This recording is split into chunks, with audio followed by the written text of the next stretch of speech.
ya 103 tutaishia kwenye namba 5.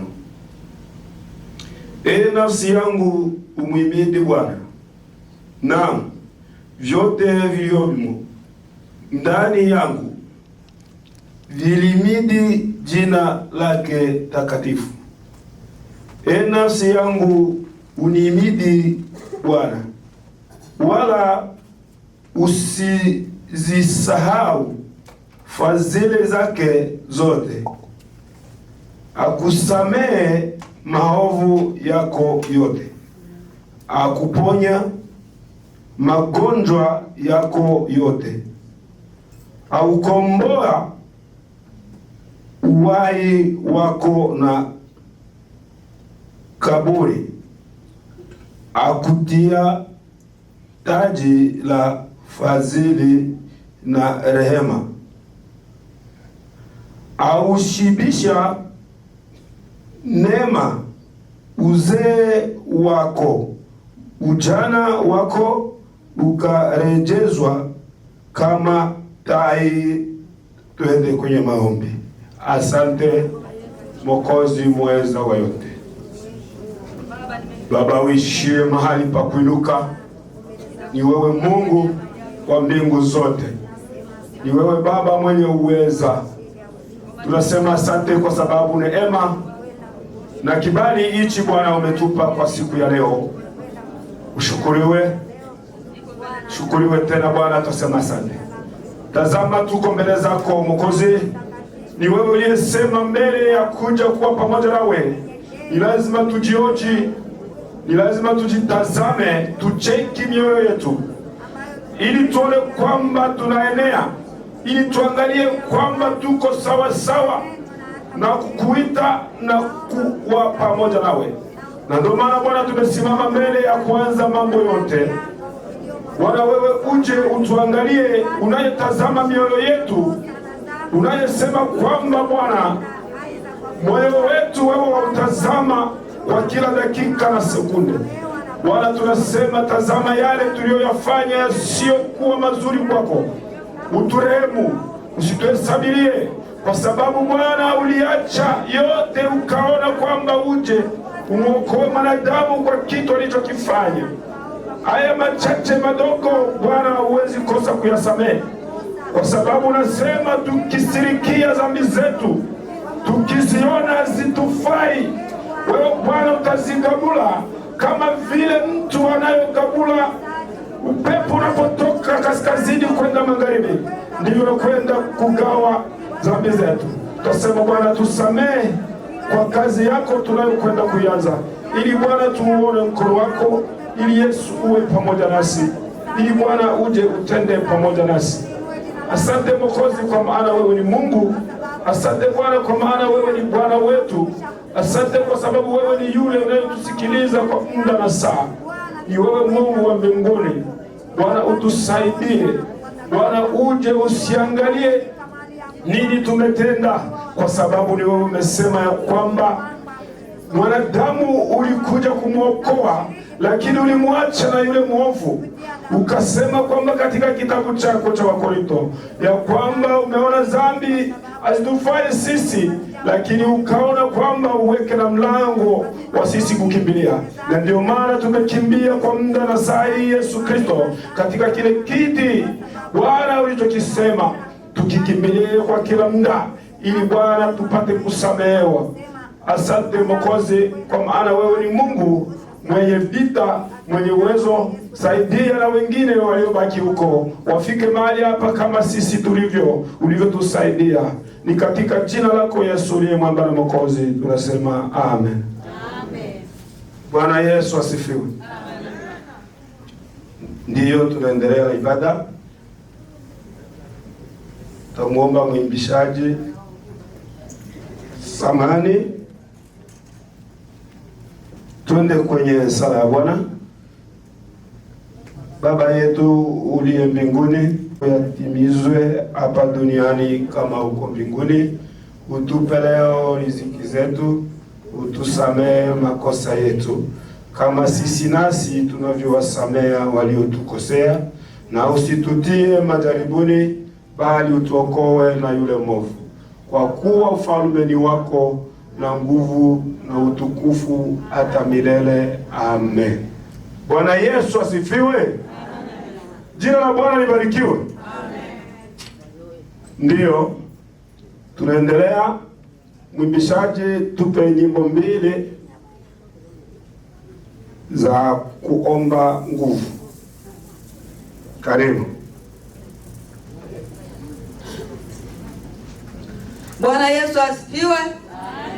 Bwana Yesu atukuzwe. Mpigie Bwana Yesu makofi makubwa. Tumekuja hapa ili tumwabudu Mungu. Tusimame tuimbe wimbo. Tutaimba wokovu namba ya 35. Aliye na kitabu cha wokovu afungue wokovu 35, na watu wote wasimame ili tumwimbie Mungu wetu.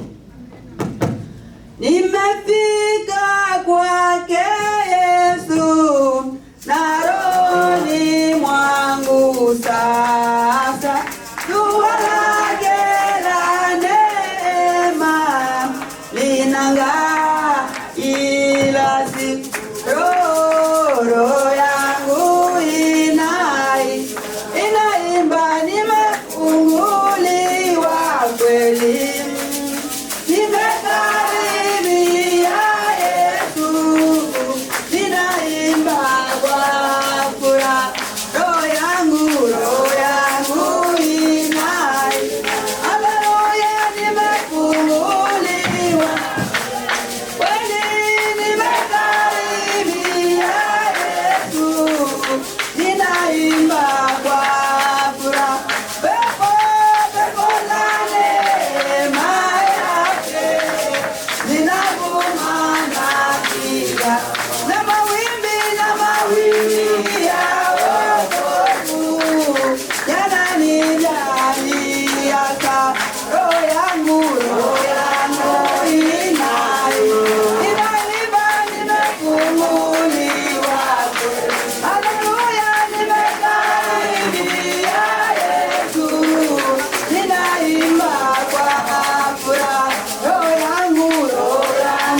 Kwamba ninataka kwenu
Mwokozi wetu anatupura duni aduongoza kwane na adushiri tazama yuko pamoja asile maisha.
Haleluya. Bwana Yesu asifiwe sana. Bwana Yesu atukuzwe. Jina la Bwana libarikiwe. Bwana Yesu asifiwe. Ndio tunaendelea. Naweza kusema tu mapema ya kwamba tujaribu kurekebisha ibada yetu, kwa sababu tunasema utaratibu, lakini watu hawashikilie utaratibu.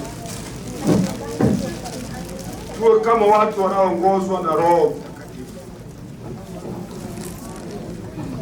Watu wanaoongozwa na Roho Mtakatifu ni watu wasioongozwa na sheria. Bwana Yesu asifiwe. Kwa sababu sheria ndio inakuwa kwa kuongoza, kwa kusema sema, lakini Roho Mtakatifu anaongea na mtu peke yake. Bwana Yesu asifiwe sana. Amen. Na ibada letu liko finyo sana. Msikia tangu mama alisema pale jana kwamba tena tutakuwa na ibada tena finyo leo, na kweli kweli niliyoyasikia nimeona ni finyo, na ni jambo sio lile tunalolikalia kwamba tuende kwanza hivi, kwa sababu kuna kazi itakayofanyika na wenye jengo wenyewe. Bwana Yesu asifiwe. Kwa hiyo tukijikamatia kama tuendende tu tutafikia sisi wote kusikia ondokee. Wenzetu wakwaji wanaangalia wakishasema hivyo. Kwa hiyo tuangalie cha kufanya. Bwana Yesu asifiwe sana. Amen. Ndio tunaendelea. Tutaenda kuimba nyimbo za sifa na mabudu. Kwa hiyo mmishaji, karibu kwa wimbo wa sifa na mabudu. Na mwenye atakamilisha atakuwa mama Baachana, sijui kama ameshakuwepo.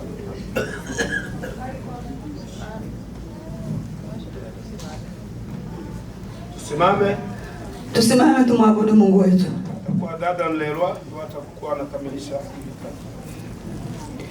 Wewe ni Mungu mkausha bahari, haufananishwi na kitu kingine. Wewe ni Mungu, wewe ni Mungu mkausha bahari, imba, haufananishwi na kitu kingine.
Na leo ni fainali yetu.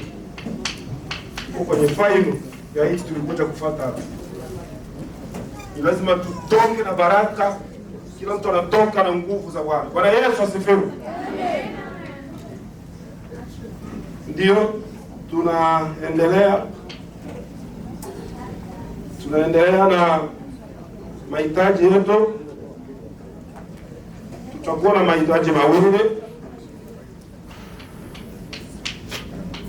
Hitaji la kwanza, tutaombea Bwana ashushe baraka katika mkutano kwa siku ya leo, na atakaye kamilisha kwenye hitaji hilo atakuwa ni Mama Safi. Tukishamaliza sisi wote, hitaji la pili tutaombea nchi yetu ya Kongo. Atakayekamilisha ni dada Biju kutoka Memphis. Mwimbishaji, tupe wimbo mmoja tu itaunganisha hizi hitaji mbili. Karibu. Bwana Yesu asifiwe. Bwana Yesu atukuzwe. Ya tutaimba wokovu namba yake ya namba ya 13 samani. Alina kitabu cha wokovu afungue wokovu namba ya 13. Nani aweza kuniweka huru? Ni Yesu Mwokozi, Yesu Mwokozi. Nguvu kushinda nipate kwa nani? Kwa damu ya Yesu Mwokozi. Kuna nguvu, nguvu ya ajabu kubwa kati damu ya Mwokozi. Kuna nguvu ya ajabu kubwa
Yesu Kristo wa Nazareti, tunaomba nguvu zako kwa kanisa kwa siku ya leo.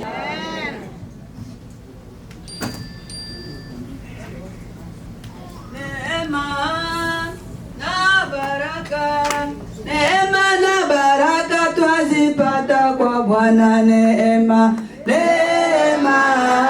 na baraka, neema na baraka twazipata kwa Bwana.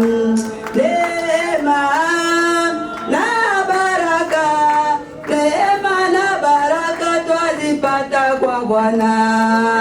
Neema na baraka, neema na baraka twazipata kwa Bwana.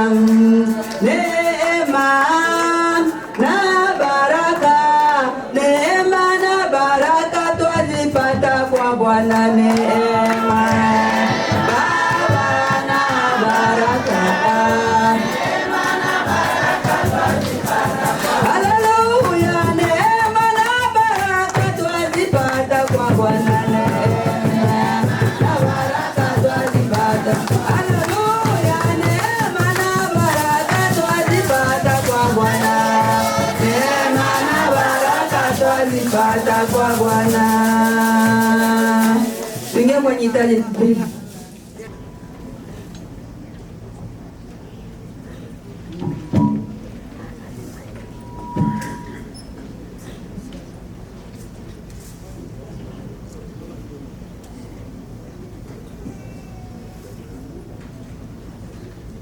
Bwana Yesu asifiwe. Ndiyo, tuelewe ya kwamba tumetanguliza kusema kwamba tuna muda finyo.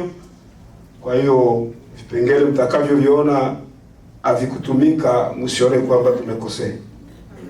Tunafuata utaratibu. Ndiyo, tunaingia kipindi cha kushukuru. Na kipindi hicho tutawasimamisha tu wamama maombi, ndio watashukuru kwa wimbo. Karibu mama waachana, ndio najua nasema mama waachana ndio. Haleluya, haleluya. Jina la Bwana libarikiwe. Chomale, chomale.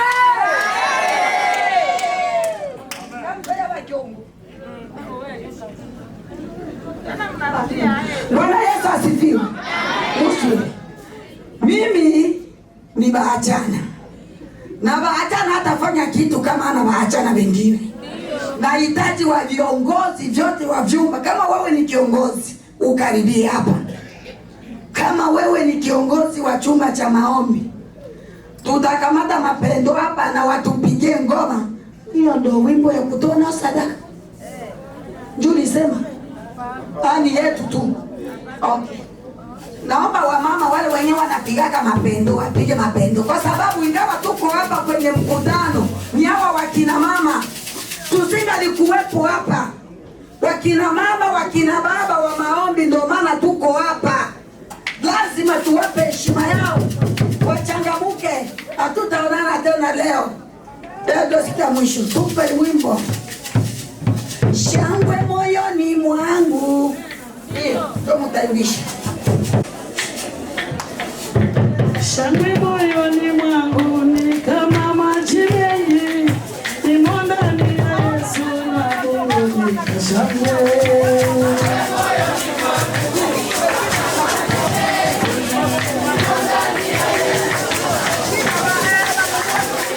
Shangwe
Yesu asifiwe.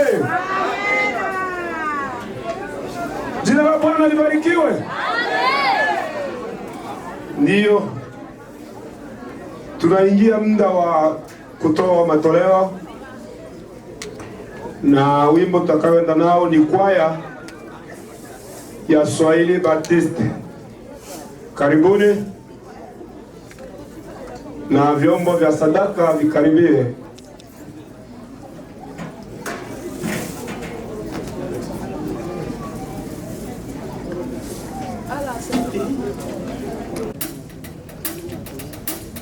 Oh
asifiwe tena.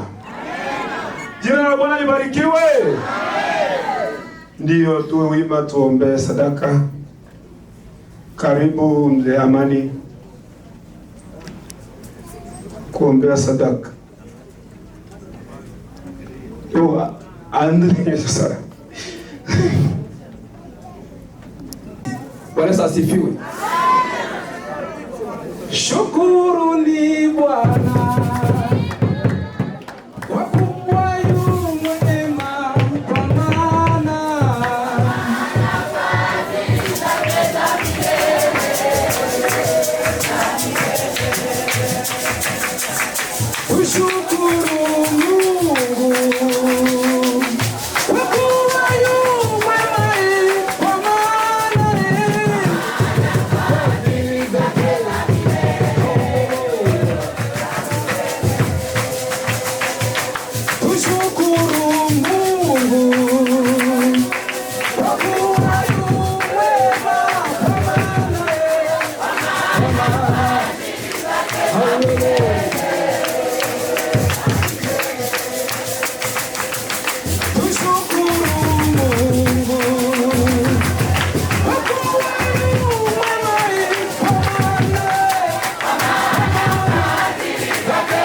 Bwana Yesu asifiwe. Bwana Yesu asifiwe. Jina la Bwana libarikiwe. Ndio, tuko sawa. Tunakwenda sasa kula chakula cha kiroho. Huu ni muda sasa wa kupokea jambo, meseji kutoka kwa Bwana, ili tupokee kile kitakachotusaidia.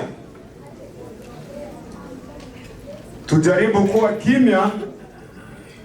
Walio na watoto wasiokuwa wa kwao wawarudishe kwa mama zao. Na katika mkutano huwa kuna watu wengine wakifika manyumbani kwao wanaulizwa, huko kwenye mulienda mulikuwa munaendea jambo gani?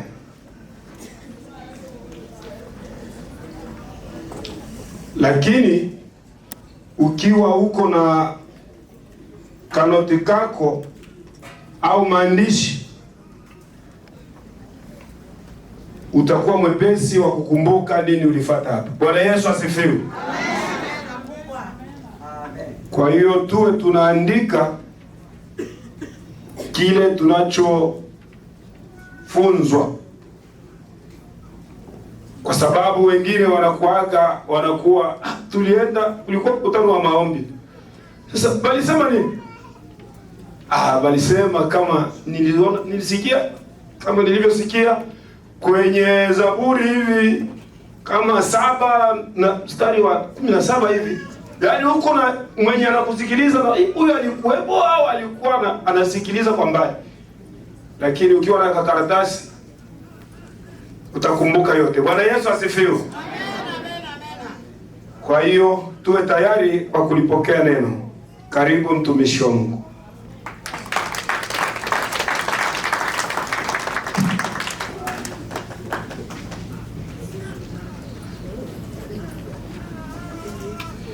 Bwana Yesu asifiwe. Uhuru wa Yesu. Uhuru wa Yesu. Asante sana, asante sana. Sawa, nimeshukuru sana. Mbele ya yote nimeshukuru Mungu kwa kuweza kuniwezesha kuwa mahali hapa.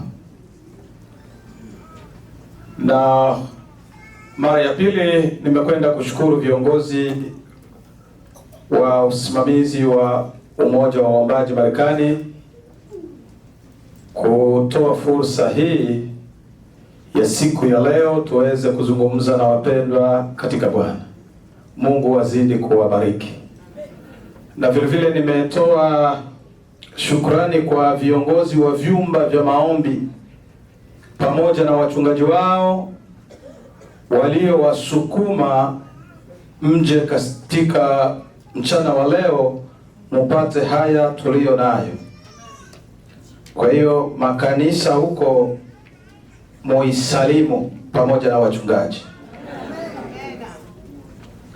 Sasa kabla sijajitambulisha majina, nataka niseme sura ambayo nilikwenda kuiona hapa jana. Na sura hii itatuwezesha tutoke na kitu kimoja hapa. Si bure umekuja mahali hapa. Najua umeshazunguka kwenye mikutano mingi, umekwenda wapi kuombewa, kufanya vitu vingine pale.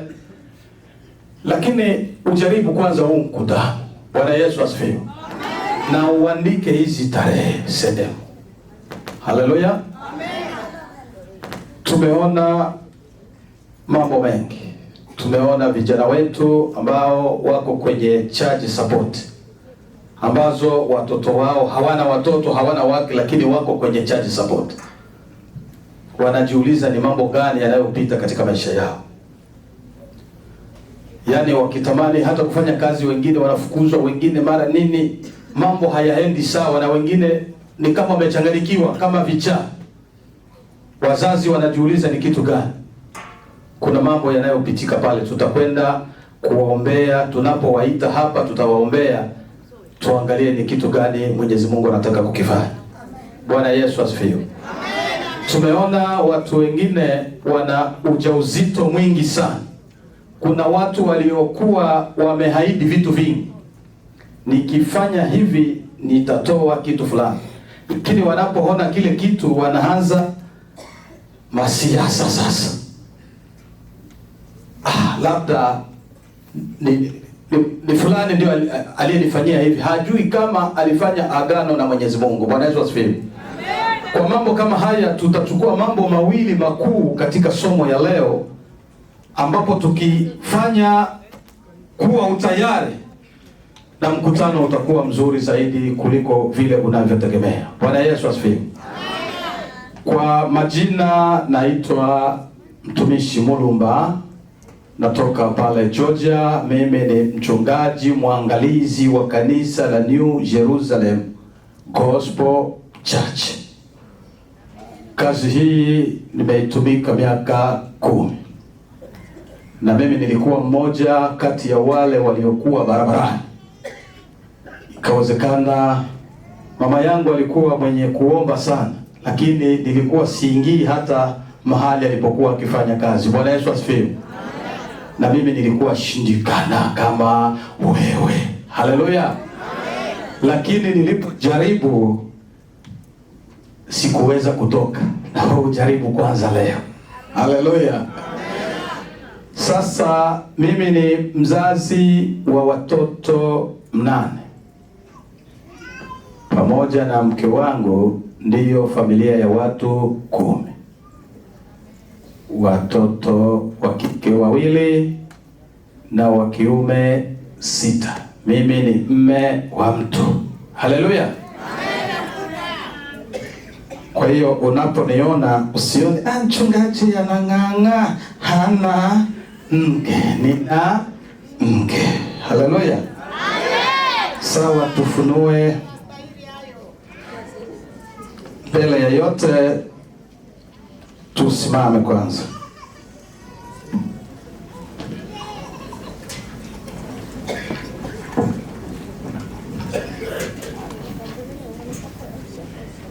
Tusimame tusome andiko na baadaye tuonyeshe kichwa cha andiko tutakayo isoma teme ya leo. Haleluya. Tunafunua kitabu cha Zaburi ya 7 mstari wa 17. Unasema, nitamshukuru Bwana kwa kadiri ya haki yake, nitaliimbia jina la Bwana aliye juu. Acha niombe. Baba wa Bwana wetu Yesu Kristo, muumba wa mbingu na nchi, naja mbele za uso wako mfalme wetu, kadiri ulivyotuahidi, enendeni ulimwenguni mkawafanye mataifa kuwa wanafunzi wangu. Sasa kuanzia mimi na wale wasikizaji Bwana, sote tuko wanafunzi wako, tuko mbele zako. Leta kile ulichokipanga na kukiahidi mahali hapa, ili watu wabarikiwe kupitia wewe. Asante jemedari, kwa sababu utafanya hayo. Leta wainterpreta wakuu waweze kutafasiri neno lako liweze kusikika na kuleta uponyaji ndani yao. Ni katika jina la mwana wako Yesu Kristo, ambaye ni mwamba na mwokozi wetu, tunaomba na kuamini, twasema amen. Tukae chini.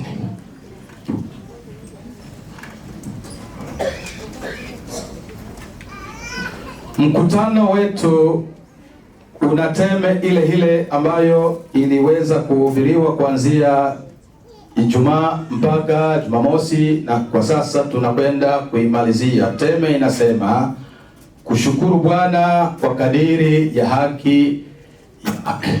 Bwana Yesu asifiwe. Kushukuru Bwana kwa kadiri ya haki yake. Walimu watangulizi wamefundisha mambo mengi. Wamekwenda kuonyesha jinsi gani mwandishi huyo ametunga wimbo huu. Daudi ametunga wimbo huu ni kwa sababu gani? Walikwenda kuonyesha ni kwa sababu yeye alikuwa mwenye matatizo mengi, alikuwa akisongwa sana na mtu ambaye anaitwa nani? Anaitwa Kush, wa kabila la Benjamin. Bwana Yesu asifiwe. Na wakati huo huyu bwana hakupeleka mategemeo yake sehemu. Alisema, mimi nina mtu anayenipigania kila usiku na mchana, ambaye ni Mungu asiyeshindwa. Mimi nitapeleka mahitaji yangu pale. Bwana Yesu asifiwe. Walikwenda kutoa utofauti wa zaburi nyingi ambazo zilihimbwa au ziliandikwa na watu wengi, wakina Musa, wanani, sitafika huko. Pale wameupiga mwingi. Haleluya. Mimi nitajikita tu na huu mstari wa 17. Haleluya. Na katika mstari huu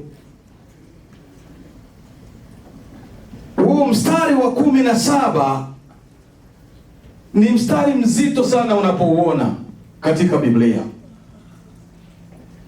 Kwa macho ya kawaida ni kama tu maneno ya kushukuru, ni kama maneno ya kawaida tu, lakini hii ni ahadi. Bwana Yesu asifiwe. Hii ni ahadi ya Daudi ya kumtukuza Mungu. Tunaposema ahadi, mtu amefanya ahadi ya kumtukuza Mungu, amefanya nini?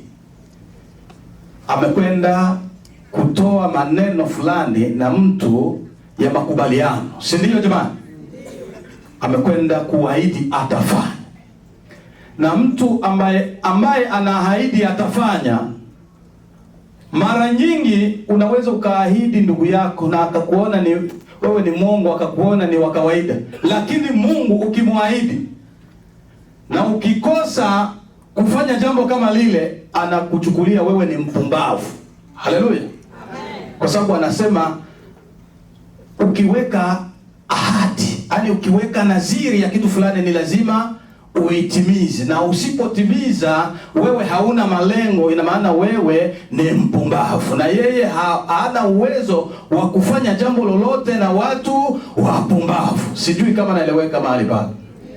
Haleluya. Hapa ni ahadi. Sasa katika mstari huu nimechukua maneno 4 makuu. Neno la kwanza, ahadi ya kushukuru. Na katika hili neno la kwanza ndipo tutasema mambo mengi pale. Tutasema kwa dakika 5 au 10, kwa dakika 5 tu. Na wewe ambaye una jambo fulani uliloliweka la kusema umeahidi au unalo unataka ulifanye, Bwana Yesu asifiwe. Na unapolifanya, tutakwenda kwa neno la lingine la mwisho ambalo litakwenda kukuwezesha ujue maana ya wewe kuwa hapa kwenye mkutano. Kile ulichokuwa nacho cha tatizo na vinginevyo, utakwenda kuuliza, labda tumekwenda kuhita huyu mtu asiyeshindwa na amefanya kazi gani? Haleluya. tumesema mambo manne. Jambo la kwanza ni ahadi ya kumshukuru. Jambo la pili ni ahadi ya kumwimbia. Amesema nitamwimbia. Haleluya. Jambo la tatu ni ahadi ya kutambua haki yake, kutambua haki ya Mungu.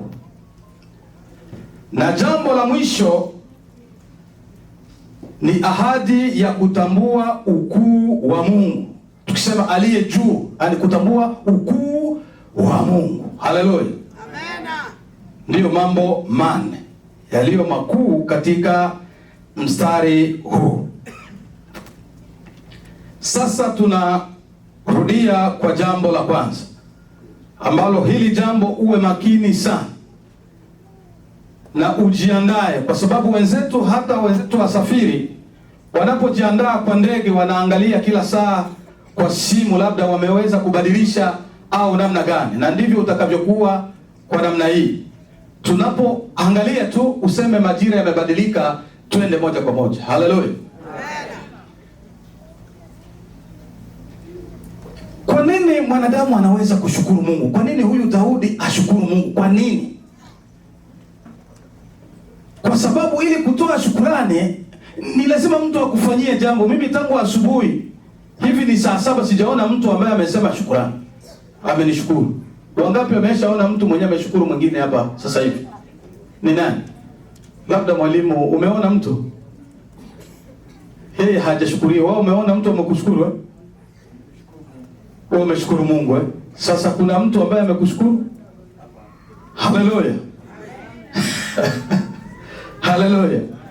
Lakini sisi sote tumekwenda kushukuru Mungu kwa sababu tumeamka kwa usalama. Haleluya. Na wenzetu kufika hapa, tumeona karatasi linasema mazishi itakuwa na saa 10. Kwa nini wewe ubakie? Umempa nini? Haleluya. Umeshajiuliza hivyo? Kuna kijana wetu mmoja amefika hapa, amesema nilipoendesha gari nilikuwa naomba, baadaye nikaanza kuona umekufa, kisha baadaye nikasikia yule aliye juu yuko pamoja na wewe. Bwana Yesu asifiwe. Hautakufa. Na alipopatwa na ajali, yeye ndiye alikuwa wa kwanza kutoka. Haleluya. Amena. Unaona ni jambo jepesi sana. Huyu Daudi alikwenda kushukuru Mungu kwa sababu ya ushindi ambao alikwenda kuupata. Alikuwa na mategemeo ya kupata ushindi kwa sababu Mungu alikuwa akimshindia kila wakati. Bwana Yesu asifiwe. Amena. Sasa, na kwa nini Mungu amshindie? Ni kwa nini? Na yeye awe na uhakika wa namna ile, nitakwenda kushukuru Mungu ili nitamshukuru, nitamwimbia. Ni kitu gani kilichomsukuma kabisa afanye vile? Moja, nisomee kwanza Methali ya 12 na mstari wa 21. Aliye na sauti nzuri pale ajaribu kunisomea. 21.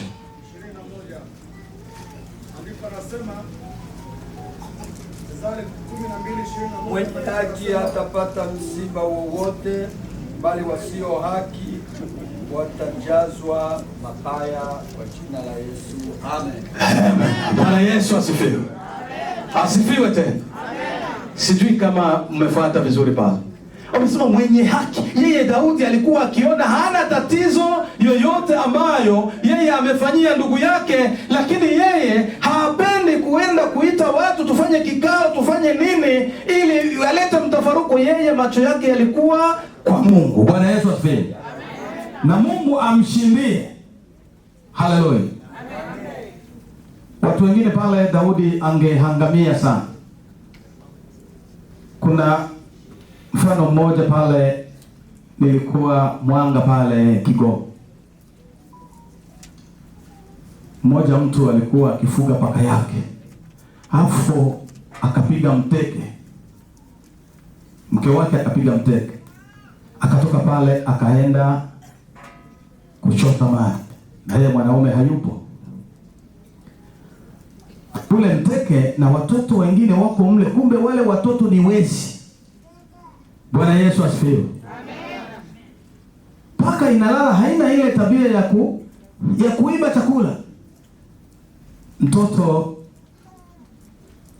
akaenda kwa upesi, akafunua sufuria ya mama yake, akapiga chakula chote, akalamba na sufuria. Bahati mbaya ule mfuniko ukaanguka. Mfuniko kuanguka, yule mtoto akaanza kulia kama nyao. Nyao, nyao. Ile nyao ikashuka, mbona huko hamuna nyao nyingine. Ikasimama na yenyewe ikaenda kuanza kujizungusha pale, wakubwa wakafika. Kukuta ile sufuria tayari hamna kitu. Bwana Yesu asifiwe. Sasa ule kijana akajifanya yeye ndio wa mbele kufika pale. Akasema, nimeshangaa sana, hii paka imekula chakula chote. Hebu tufikirie, paka inaweza ikasema sikukula? Na matokeo ya paka pale inaweza ikawa nini kwa mtu wa asili? Sikuua. Haleluya. Kwa sababu ukisoma andiko hili linaonyesha Daudi alikuwa na mambo mengi ambayo yeye peke yake asingeweza kujitetea kwa mwanadamu mwingine isipokuwa Mungu. Bwana Yesu asifiwe. Lakini yule baba wa nyumba alipofika, akaangalia sufuria, akaangalia paka wake, tumbo haijanenepa, akasema haiwezekani. Haleluya. Kuna mtu ambaye amekula hapa, wewe uko mwizi. Tuangalie kwanza kukinywa, kunusa, ananuka harufu ya mboga. Bwana Yesu aturumie. Sijui kama umenipata baba.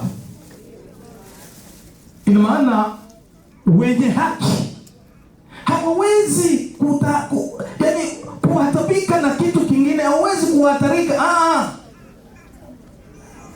Mtu akiwa na mashaka, akiwa hayuko kwenye haki, hata masufuria, mtu mwingine akifanya jambo fulani ndani ya nyumba, akiona baba tu anaanza kutetemeka, labda akimbie, mzee anaona peti fulani ndio ameiba jambo kama hilo. Bwana Yesu asifiwe. Daudi alikuwa na uhakika. Sasa katika shukrani kuna mambo haya matatu. Shukrani, kuna shukrani ya maneno, kutoa maneno. Tunamshukuru Mungu, nimeshukuru kabisa kwa kunipa zile dagaa, nimeshukuru. Lakini weka pale. Bwana Yesu asifiwe. Kuna watu ukimpa kitu nasema ende mai, weka pale, nimeshukuru, iko kuvingine. Iko kuvingine, lakini amesema ameshukuru. Na mwingine anasema kweli nimeshukuru kwa sababu nilikuwa sina, Mungu akusaidie. Ndiyo ile shukurani ambayo mchungaji amesema iliyomaliza mapera ya padiri. Bwana Yesu asifiwe. Unaposhukuru, ameshukuru kwa maneno. Lakini katika nyumba zetu, katika jamii zetu, mambo ya kushukuru ni magumu sana. Mtu anaweza kuletewa hata nguo na mume wake, lakini kusema shukurani kwa mume anafikiria ni haki yake. Ni haki, weka pale papa. Bwana Yesu aturumie sana. Lakini hata shukurani kabisa hauwezi mpatie shukurani ili alete vingine.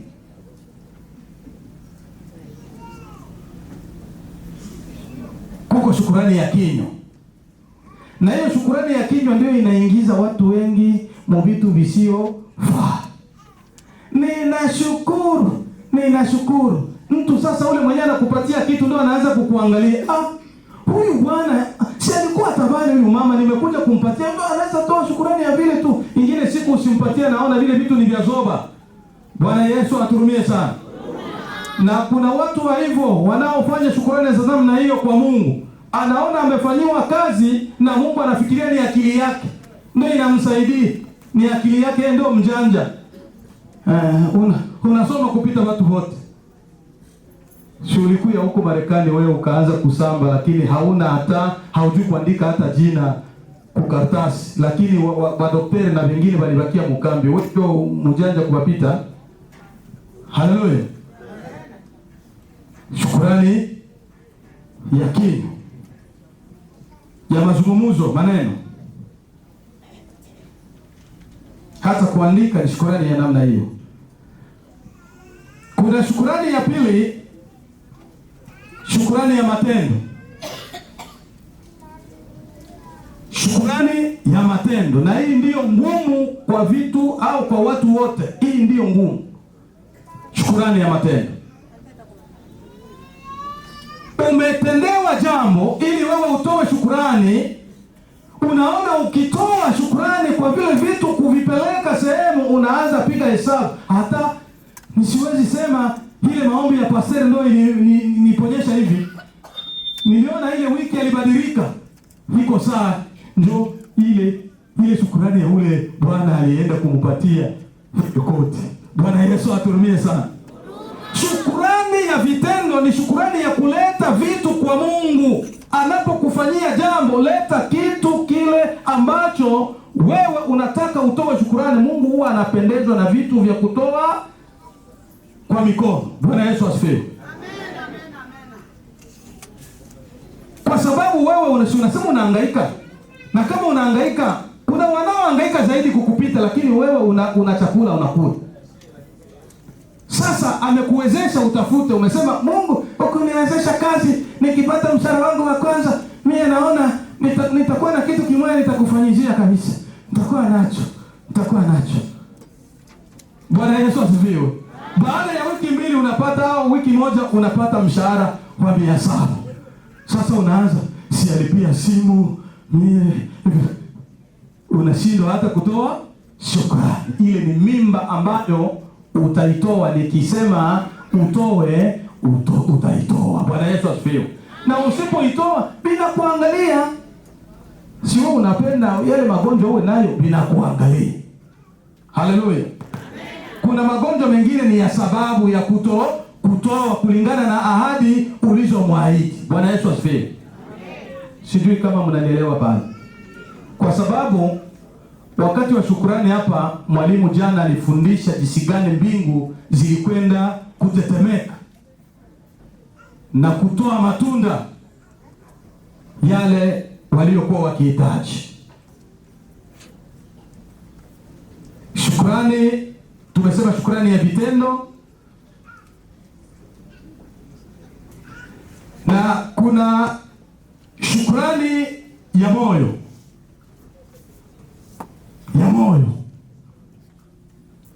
Kuna mtu akitaka kutoa shukrani anaanza kulia kulingana na kiwango cha matendo aliyotendewa na Mwenyezi Mungu. Bwana Yesu asifiwe. Anaanza kulia, unajiuliza mbona kuliko wewe kufurahi, mbona umepitiliza, unaanza kulia ni kwa nini? Anaanza zigaragaza, anashindwa atoe kitu gani, anaingia mnyumba, nitoe nini, au nikitoe peke yangu, au ni kitu gani? Basi anasema basi acha nitumikie Mwenyezi Mungu, au nifanye. Yaani yeye anakosa amani kulingana na uzito au samani ile ya shukrani ya moyo. Bwana Yesu asifiwe. Sijui kama mnaelewa shukrani pale. Shukrani ya moyo. Sasa ninapofundisha hii shukrani ya kwanza, hii jambo la kwanza, nataka tuulizane. Bwana Yesu asifiwe. Na ninyi muwe tayari kwa kuweza kulifuata hili. Mama, vile vyombo kwanza ungeviweka kwanza hapa tuone. Kuna mambo ambayo ulishawahi kuyafanya. Kuna mambo ambayo umeshawahi kuahidi. Kuna mambo ambayo unatamani hata kuyatoa kwa wachungaji wako, lakini unaona labda huyu mchungaji tuko sawa sawa, tuko nini? Hapana. Bwana Yesu asifiwe. Mambo mengi yanazuilika kulingana na jambo. Uweke kwanza vile vyombo hapa, tutakwenda kufanya kazi hapa. Kuna mambo unayoyazuia. Tunafika kwa jambo la pili ambalo tulikwenda kulisema,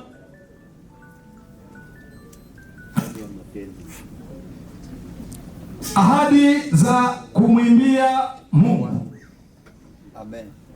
Haleluya. Amen. Tunaona watu wengi hapa tuimbe.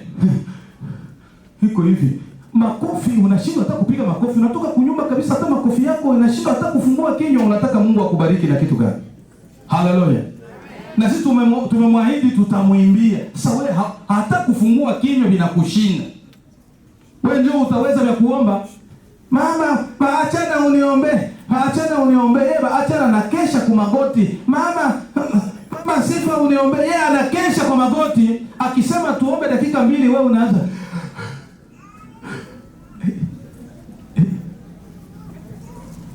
Bwana Yesu atuhurumie sana. Sijui kama mnanifuata vizuri bado. Sasa tuimbe, tunahitaji tu kuimba.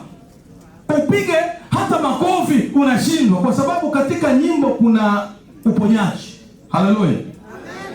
Katika nyimbo kuna uponyaji. Tukiangalia katika Biblia hapo, kulikuwa nabii mmoja akitaka kufanya kazi. Nabii Elisha anachukua kinubi, akianza na nyimbo zake, mambo yanaanza. Kabla ya kuombea, magonjwa yanaanza kujiuliza tutokee mlango gani. Bwana Yesu asifiwe. Sasa wewe hauimbaki, unakuja mkanisa kucheka, hata unashindwa kucheka kwako, unashindwa kucheka na mkanisa unashindwa kucheka, na unapenda upone. Utapona namna gani? Bwana Yesu asifiwe. Hautapona. Haleluya. Hautapona kwa sababu kwanza wewe peke yako hauna imani, haufurahi. Sasa Mungu atafanya kazi gani ndani yako? Hauko tayari. Na Mungu anafanya na watu walio na tayari. Haleluya.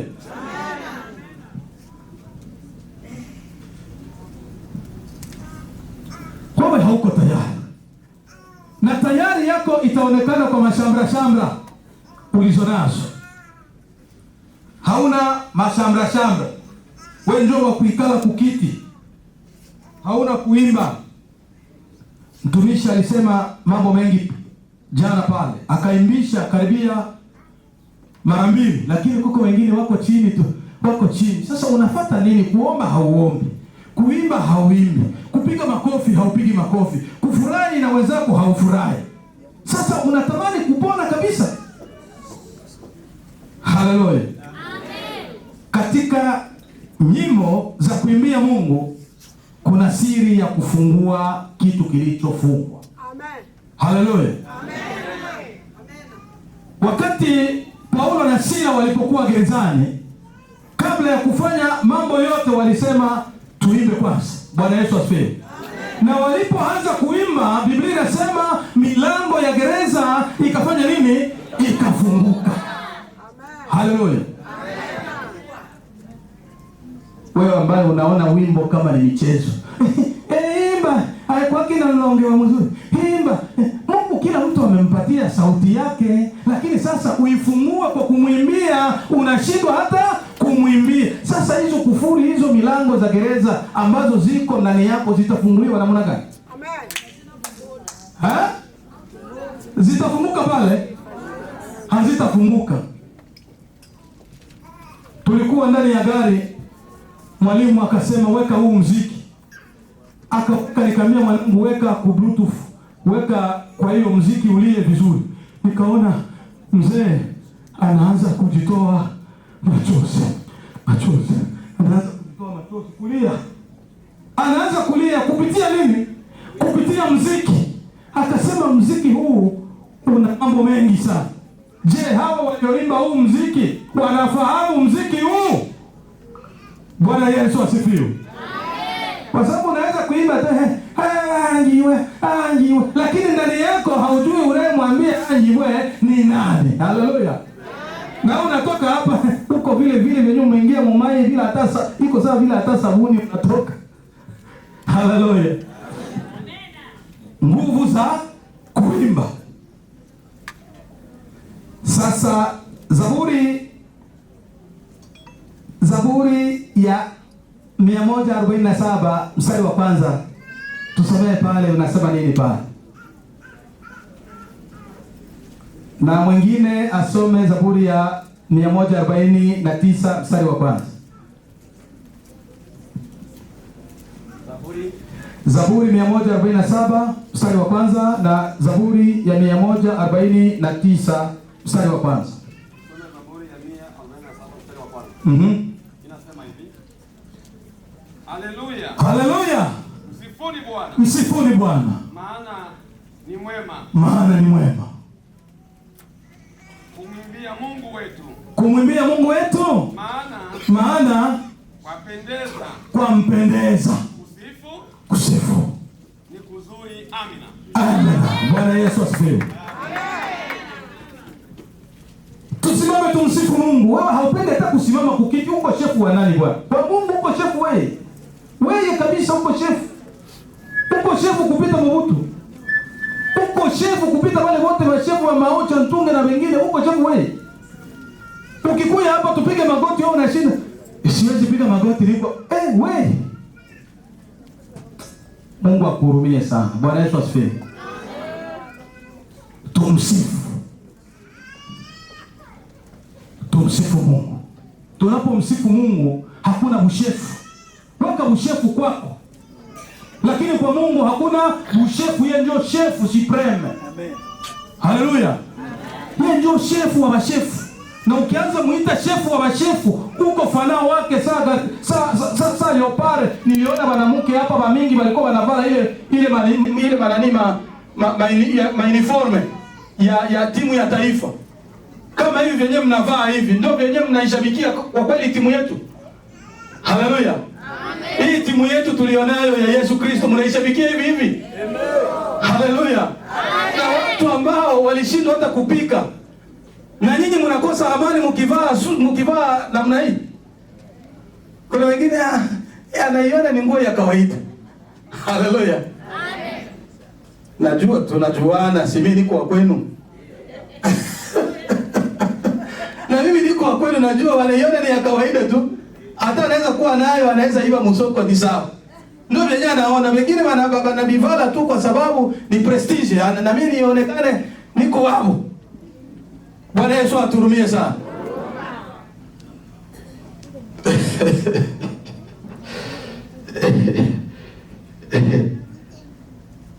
Jitahidi sana kumwimbia Mwenyezi Mungu.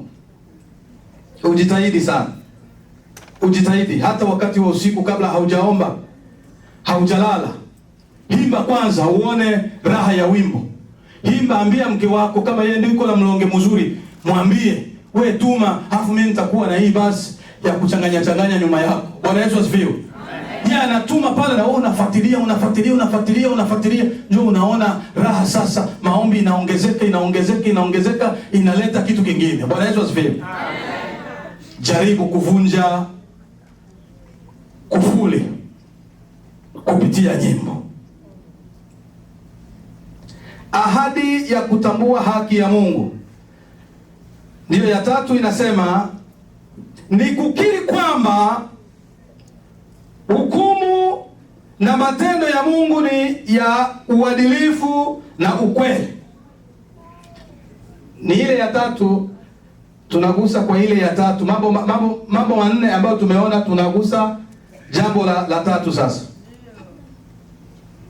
Ahadi ya kutambua haki ya Mungu. Tunasema pointi ya pili ni kukubali na kuishi kulingana na viwango vya Mungu vya uadilifu. Soma Yeremia 1:19. Yeremia 1:19. Ninasema nini baba? Neno linasema hivi. nao watapigana nawe, nao watapigana nawe, lakini hawatakushinda. Maana mimi nipo pamoja nawe, mimi Mungu, Bwana asema Bwana, ili nikuokoe. Bwana Yesu asifiwe. Amen. Kuna watu wengi hapa wana matatizo mengi tu, mengi wanayo, miaka na miaka wanayo. Mimi nimesumbuka sana na ugonjwa wangu, nimesumbuka sana mimi, nimesumbuka. Kwa nini sasa haujafa na wenyewe hawana magonjwa wanakufa kwa leo? Kwa nini haujafa? Haleluya. Umeshajiuliza vile ile swali, umeshajiuliza? Fulani anaumwa sana lakini yeye hajafa. Amesema ndio watakupiga vita lakini hawatakushinda kwa sababu mimi niko pamoja nawe. Haleluya. Amen. Sijui kama naeleweka vizuri baba. Unapokuwa bado mgonjwa unasema ugonjwa uko na sababu, na siku utatoka Mungu utamshukuru Mungu. Na huko wengine nimeshaanza kusikia afadhali lakini nashindwa, ama nimshukuru ama nisimshukuru. Anaanza ama vile Kiswahili ama nimshukuru ama nisimshukuru, ngoja kwanza nipone. Sawa. Kuna shukrani zingine zinasababisha, yaani Mungu akikutuma shukuru, usingoje umepona. Sawa, wewe moja kwa moja nenda fanya shukurani na magonjwa itakuondoka. Bwana Yesu asifiwe.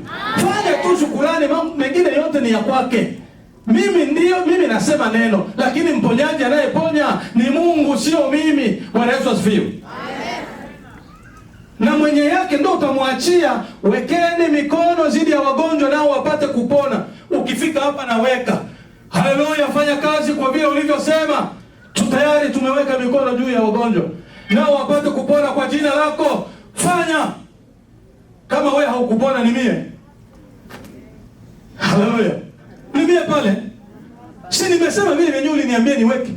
Na nimeweka. Sasa akishindwa kupona, nani atapata aibu? Si wewe. Wewe uliye sema. Haleluya. Sio mimi nitasema vile vyenye nimepewa niseme. Unapoona mambo yamesonga uniambie.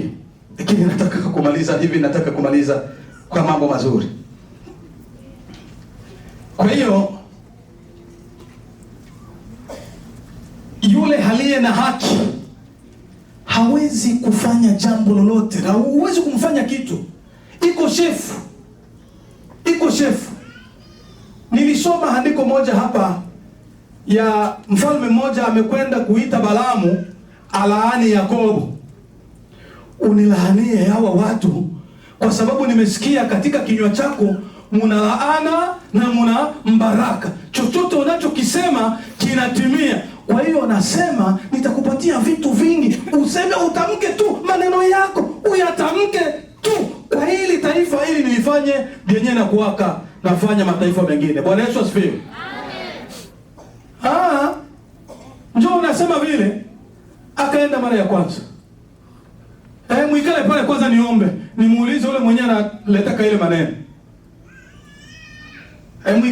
Mwikale pale akapatia pale.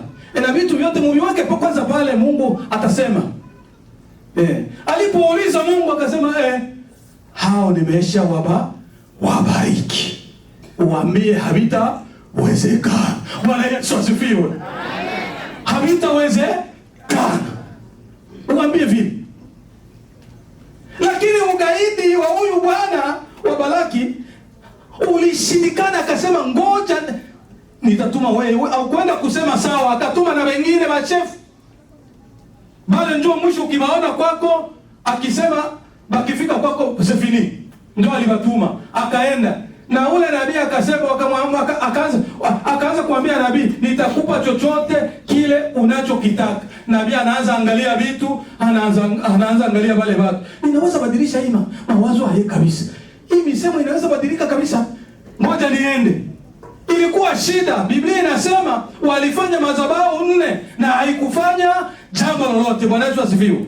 Na Mungu hakubadilika kwa sababu yule alikuwa na haki. Bwana Yesu asifiwe. Kwa hiyo watu wenye haki wanatunzwa. Haleluya. Hauwezi ukafanya jambo lolote kwa mwenye haki, na Mungu huwa habadiliki. Yeye hana ufana sawa wetu, huyu ni ndugu yangu, hana vile. Akikupatia anakupatia, akisema wewe ndio utakuwa hivi chef, ewa hata bawe 500 kule upande wao, na huyu mtu huyu utawashinda. Bwana Yesu asifiwe. Amen. Haleluya. Amen. Si mnaona ukuu wa Mungu jinsi ulivyo? Tunamalizia ambapo muwe tayari. Sawa? Tunamaliza. Kwa pointi ya 4 hapa ni ahadi ya kutambua ukuu wa Mungu.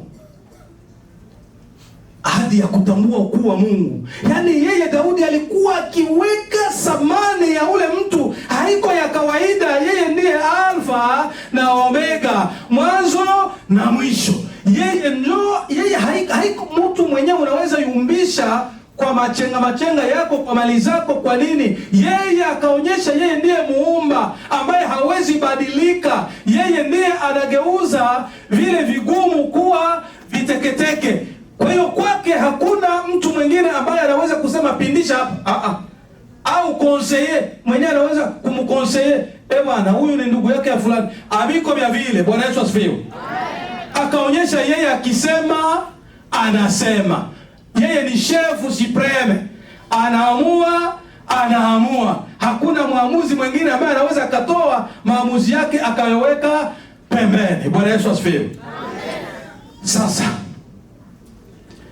nataka wale vijana.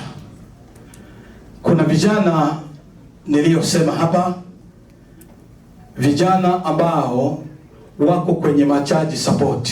Tunisema charge support ni mtu ambaye analipa vitu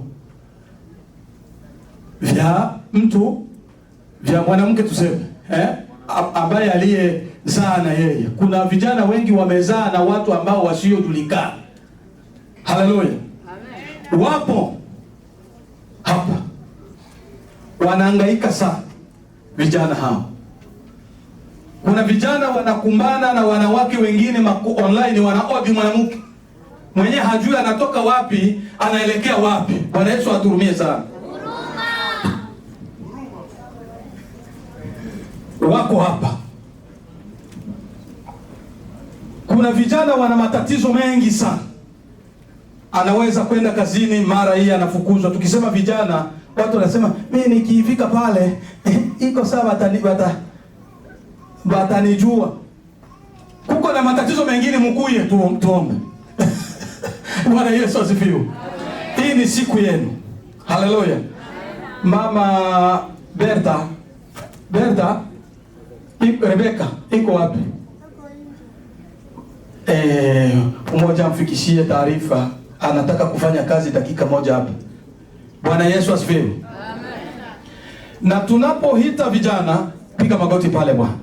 Tunapoita vijana, tafadhali ukuye.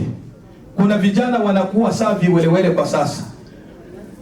Iko mnyumba, alikuwa salama tu, hali imegeuka ghafla. Unajiuliza ni kitu gani? Wazazi wanashindwa kujua ni kitu gani.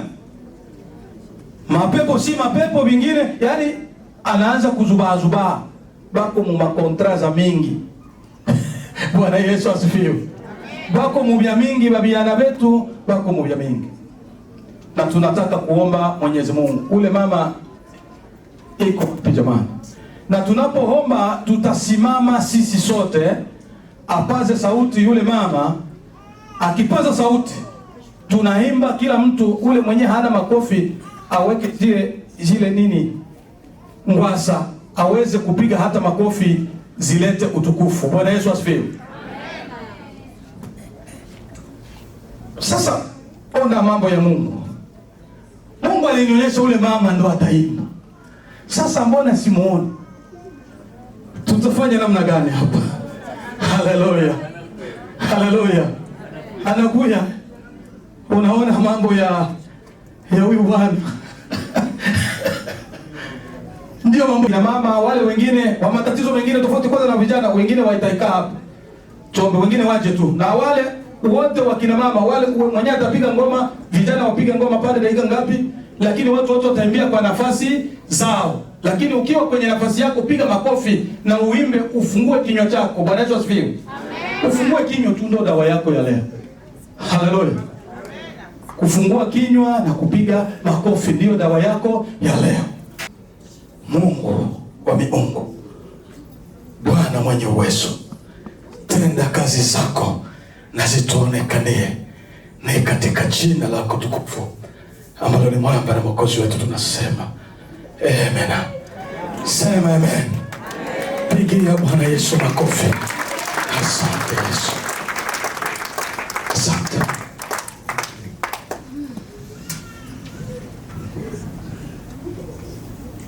Bwana Yesu asifiwe.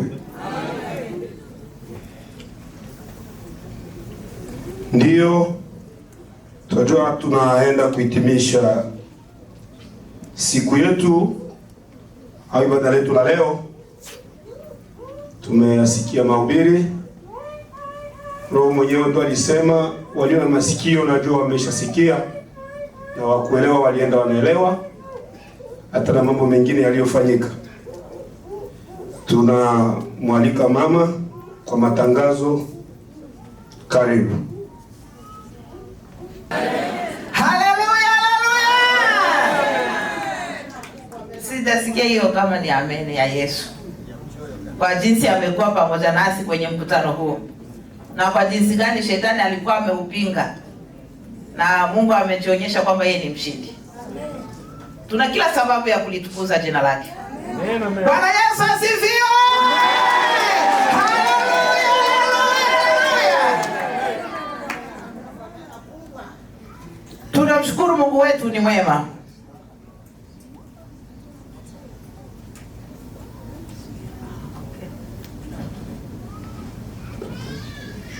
Tunamtukuza Mungu wetu ni mwema, ni mwaminifu. Mkutano huu ulikuwa na vipingamizi vikubwa, vinene. Na wengine walikuwa wamekata tamaa kabisa kabisa, na kusema kwamba mtangaze tu kwamba mkutano haupo. Nikasema kama Mungu aishivyo, mkutano utakuwepo. Bwana Yesu asifiwe. Kwa sababu hakuna mwaka ambao tumeshafanya mkutano huu kwa urahisi. Toka tuanze, kila mwaka unakujaga na tatizo lake. Kila mwaka na tatizo lake. Lakini baada ya yote tunaonaga mkono wa Bwana. Bwana Yesu asifiwe sana. Kwa hiyo tena ametenda tena. Amefanya tena. Bwana Yesu asifiwe. Na tumekuwa chelewa nyuma ya muda kabisa, nadhani tumeshaambiwa hapa, niende tu kwa haraka. Tumemshukuru Mungu kwa hilo ambalo amelitenda. Tumeshukuru uongozi wa kanisa hili la Baptist hapa, ambapo wametufanyia jitihada zote za kuweza kupata jengo hili. Mungu awabariki sana. Hatutakosa kusema shukrani zetu kwa viongozi wa makanisa yote hapa Nashville, kama vile kanisa la Nazareth, kanisa la Ebenezer, kanisa la Fellowship, kanisa la Church of Christ. Tumeona wameungana nasi katika kongamano hili kwa njia moja au nyingine. Niseme tu Mungu awabariki. Bwana Yesu asifiwe sana. Na tumeshukuru viongozi wote wa vyumba vya maombi kwa kuweza kukamilisha hili. Wamefanya jitihada kubwa sana, maana bila wao hatuwezi kwenda. Wao ndo wameshika hii kazi kama vile Mungu alivyowapa kazi yenyewe, na kweli wameishika kwa mikono miwili, na hivyo ndivyo wanavyoisukuma. Ingawaje vipingamizi, lakini bado wanasimama imara na kuweza kufanya kazi ya Mungu. Bwana Yesu awabariki mno. Pia tunashukuru kwa waombaji wote kwa ujumla, ambao mara wakipata mialiko wanakuwa na urahisi na uharaka na utayari wa kuweza kufanya kazi ya Bwana. Bwana awabariki.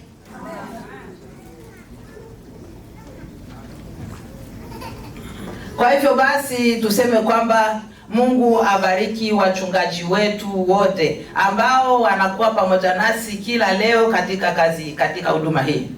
Haiwezi kasonga, haiwezi kaenda mbele bila viongozi wetu wachungaji.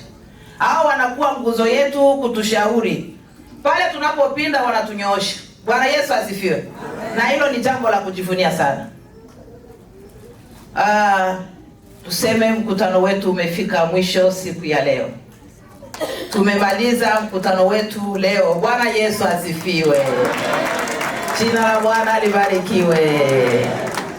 Sifa ni za Bwana. Na utukufu mrudi yeye milele yote.